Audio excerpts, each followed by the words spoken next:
What is up, YouTubers? So, a few days back, probably about 4 or 5 days ago now, today is June 20th, I saw a video by Josh Bardwell, and I am a fan of Josh and Joshua, excuse me, I don't know if he prefers that or not, and he had a video out on the new Betaflight 3.4 and how to get it onto your quad, and it's supposed to be drastically different in the PID tuning. And so I followed along with his video and tried it out myself, and what we're gonna do is, it was a few days ago, I've already done it. I went out and flew the new Betaflight, and there are some things that I want to tell you about after you see the footage. But I flew it on the stock PIDs for 3.4 release candidate 1.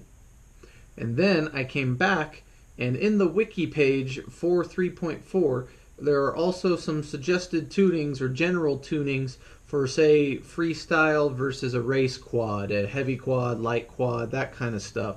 So I also tried the freestyle heavy quad general PIDs also. They're a little bit different than the stock PIDs, and so I tried that out. And so I'm going to show you guys video from both. It'll go original stock PIDs, and then we'll have some car thoughts, everybody's favorite segment, and then we'll have another video of flying on the more generalized PIDs for freestyle heavy quads, and so that'll be after car thoughts. And for both of those flights I used a new prop. And so this is the DYS 5043, and so I'm going to give you my general impression of that. Now that we've come, I'll let you know at the end of the video. You'll see in the video my first thoughts on it for my first flight. So let's cut out to the field. Boop. Alright, YouTubers, we are out here at one of my flying locations, and we're going to test out the new props, and we're going to test out my new Betaflight 3.4.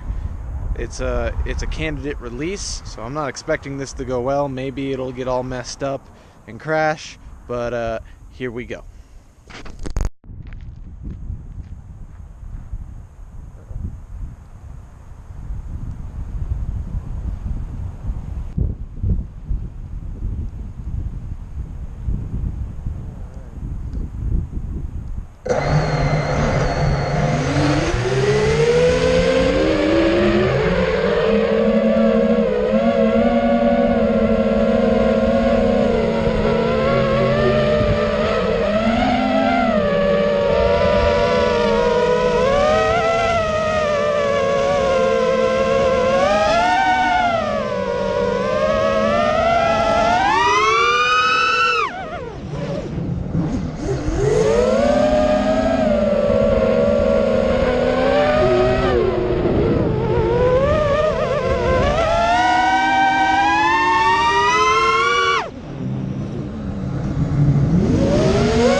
Right, so after one flight, these are my very first impressions on what the new Betaflight 3.4 candidate release is like. So this is not a full Betaflight, so let's take it with a grain of salt. It seems to have solved a lot of the problems with just the basic tune on my quad in particular. So I don't know if that'll, be the same for everybody, but when I fly this before, when I'm doing vertical descents, I get a lot of oscillation and vibration, and I tried to test that out, and I didn't get that. So it was a little bit different. It was nice because I don't have some weird oscillations going on. I didn't do any hard pins and turns and stuff like I was on a race course, because that's not my usual style. So I might do that here in a little bit. One thing I did notice, and I have no idea if this is Betaflight doing this or if it's just because I think I'm noticing it and it's always been there. I feel like I have less noise in my picture, which means hopefully I think that means Betaflight might be filtering noise better. I may have that completely wrong. Maybe I don't understand that completely. So far after one flight, I like it. As far as these new props, it's hard to tell. I haven't flown for probably about a week, and these are brand new, and so I don't have any baseline comparison to my other ones. And it is also a very blustery, windy day out today. So I may reserve my thoughts for the props later. These are the most aggressive props I have. So I do feel like my battery didn't last as long. But that may be because my quad was fighting the wind the whole time. So those are my initial thoughts. I'm going to go put a few more packs through this, and then we'll have car thoughts on the way home. Watch out! Alright, it's time for car thoughts. So, I was able to only get 2 more packs in. Usually I'll fly 3. Well, I have 4 packs total. You saw the first one. And so after that, I only was able to fly 2 out of the 3. And the reason for that being nothing to do with what we're reviewing today, but I just thought the wind was getting a little strong and a little too gusty, and it just didn't make for very safe flying conditions.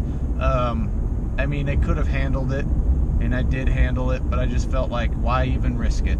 These things are expensive toys, and just because it's a little windy, I don't want to lose my expensive toy. So, anyway, back to car thoughts, everybody's favorite segment. Here's what I think after a couple more batteries. So, I felt like everything went as smooth as possible. I still think you're going to have to tune your quads. I don't think we're ever going to get to the point where it's just like, yes, I plug it in and this thing works perfectly. Especially if you're a little bit, finicky about what you want your settings to be like. So, it flew fine.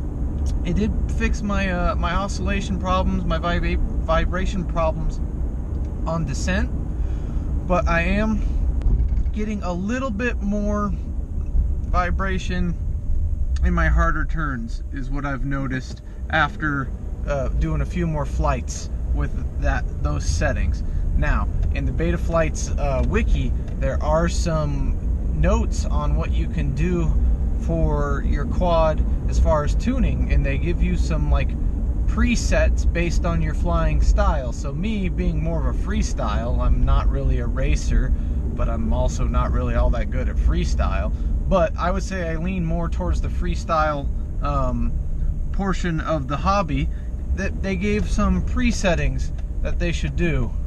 Really? I got a guy crossing the street on the non-crosswalk. Alright, and the crosswalk is 5 feet away from him. Anyway, so they give you some more settings. I may plug those in and do a part 2, because I wanted to test out the defaults and show you what that was all like. And for the most part, my assessment is, if you set up your defaults, your quad should fly. I mean, Betaflight's gotten really good at just getting to the point where, alright, if you leave it on the defaults, you'll be alright. Now, when I do part 2, it's going to be more for the freestyle, and it's going to be, I think they factor in you got a heavier quad. They even say that on there. So we'll see if that makes a huge difference, and we'll get back to a part 2 eventually, guys.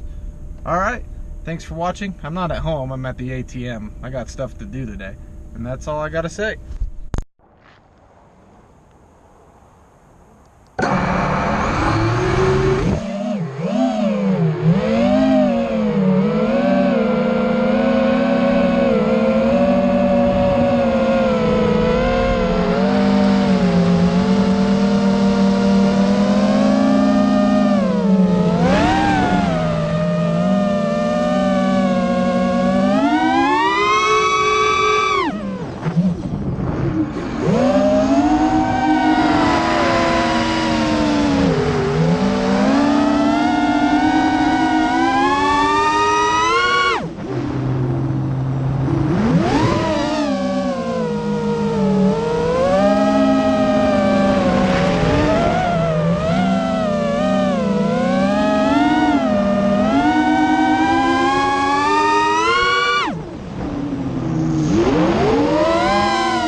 We're back in the man cave. I may have started that too early. All right, we're back in the man cave. And so, as you can see from the different flight footage that I've shown you, I'm a fan of 3.4 so far. There are things I have since learned about it that I didn't know going into it. So, on the second flight, with the PIDs that are for a heavier freestyle quad, I learned that there are some settings that are not optimized to run on an F3. I still run an F3 flight controller. And so some of the different settings, like they had RC smoothing set to filter, and that's not available. So when I went to put in those generalized PIDs, some of the things that maybe could help the performance of my quad were coming back as error messages in the CLI. So that means that I had to go back and make sure my quad wasn't going to freak out before I went flying, but also I was not getting the entire benefit, supposedly, of 3.4. It's only for some flight controller. There's a list in the wiki. I happen to have the SP Racing F3, and that one does not support some of these newer functions. I don't know why. But anyway, so you saw the flying. With that said, I still think it flew really, really well. And the reason behind that is I think that the Betaflight is focusing really hard on being able to just anybody having a quad that's functioning and running on the basic default PIDs is going to have a good flight experience. Maybe not a great one, and it's not tuned to like very, very specific, your very special settings, but it'll get your quad in the air and flying, hopefully without any disastrous results. And I think that's what they want to do. And so if that is their main goal, I think it worked perfectly. Now, my overall opinion between the stock PIDs and the PIDs that I tried that were meant for the freestyle quad, I did like the freestyle ones better. I still feel like I'm getting some prop wash oscillations while I make some harder turns, but I seem to have lost some of the prop wash that I used to have while making vertical descents or doing a power loop and coming back down and around. I would get some oscillations back when I hit the throttle again. So those problems seem to be fixed. Again, I'm not a tuning expert. I'm just now starting to dabble with tuning my own quads. So that was good and better than what my quad would normally fly, I would say. Now, for my opinion on these guys, if what I'm going to do in the flight footage, I'm going to leave the original audio and you can hear this. And to me, I feel like one of my motors is ringing, making an awful noise with this thing. And I don't know if it's just because that's the motor that's the weakest of the bunch and it's struggling, or if I'm maxing out the amps that my battery can provide with this, but it just squeals a little bit different than what the rest of the audio that you can hear. In general, these are okay. They are still not my prop of choice. So out of all the props that I've tested, we've done the Racer Star 5040s, we've done the GemFam 5042s. My normal prop of choice is the Dow Cyclone 5040s, and then we've also done now these DYS 5043s. I still prefer my low pitch, smooth flying Dow Cyclones to all of these. It would be, the GemFam would be a close second. The DYS here would be a third, and I would suggest never buying the Racer Star 5040 4-blade prop. They're just too flimsy and they're terrible. Anyway, so that gives you an idea out of all the props that I've reviewed so far that this is kind of a third place out of 4. And, you know, a flying turd could beat the Racer Stars, so it's almost like being in last place. Not to say that it's not a good prop, it's just not my preference. Maybe this is, since it's a more aggressive pitch, maybe this is meant more for a racer than a freestyler. I'm neither, but I lean towards the freestyle. You know, I don't really care. I don't have anyone to race with. There's no one here where I live. This hobby isn't very big. I'm in the middle of nowhere. There's nowhere to go to do this, so it's not really a thing for me. But anyway, I think that's it. So when Betaflight finally comes out, when it's no longer a release candidate, I think you should definitely give 3.4 a shot. But remember, the PID tuning is very different. I would not take your PIDs from 3.3 or older and just automatically transfer them over. It's a very different PID tuning. There's different filter setups. Some of the default settings are different now. If you want to learn a lot more and have it be less rambly and coming from probably a much more experienced and smarter person than I'm going to leave the link for Joshua Bardwell's video down below. There's 2 different versions. There's the short and sweet, and then there's the more in-depth. I prefer the in-depth one because then you can learn how to do it yourself. So that's it for this week. You know, thanks for tuning in. I don't know when my next video is going to be. I'm waiting on some cool stuff. But, you know, just come check out once in a while because I'm on no particular schedule. I'm just here to have fun. All right, peace out. Have a good time. Bye-bye.